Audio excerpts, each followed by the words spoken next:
Flight expert MD দেশ ছেড়েছেন, গ্রাহকের শত কোটি টাকা অনিশ্চিত।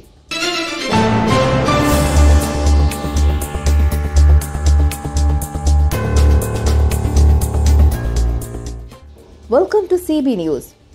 বাংলাদেশের অন্যতম জনপ্রিয় online travel platform flight expert হঠাৎই অদৃশ্য।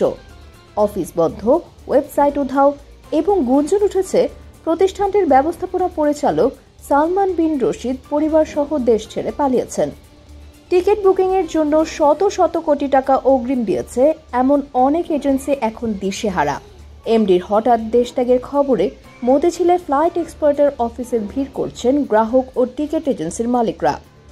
মতিঝিল থানায় ওসি মেজবাউদ্দিন গণমাধ্যমকে জানান, ফ্লাইট এক্সপার্টের এমডি অফিসে আসছেন না, তিনি আত্মগোপনে রয়েছেন বলে শুনছি, এমনকি দেশের বাইরে চলে গেছেন বলেও গুঞ্জন আছে। তিনি আরও জানান, এখনও কেউ লিখিত অভিযোগ না করলেও মৌখিকভাবে অনেকেই অভিযোগ করছেন। তবে প্রতিষ্ঠানটির head of commercial Saeed Ahmed থানায় একটি সাধারণ ডায়েরি করেছেন। সেই চিঠিতে উল্লেখ আছে, গত শনিবার এমডি সালমান কাউকে কিছু না জানিয়ে পরিবার সহ দেশ ত্যাগ করেন। তিনি কর্মীদের হোয়াটসঅ্যাপ গ্রুপে প্রতিষ্ঠানটি বন্ধের ঘোষণা দিয়েছেন। সালমানের ফোনে একাধিকবার যোগাযোগের চেষ্টা করা হলেও সেটি বন্ধ পাওয়া গেছে। তবে প্রশ্ন হচ্ছে, কেন হঠাৎ এত বড় একটি প্রতিষ্ঠান বন্ধ হলো? কোথায় গেল গ্রাহকের শত শত কোটি টাকা? এখনই কি আইন শৃঙ্খলা বাহিনীর পদক্ষেপ নেওয়ার সময় নয়? ঘটনার তদন্ত চলছে বলে জানিয়েছে পুলিশ।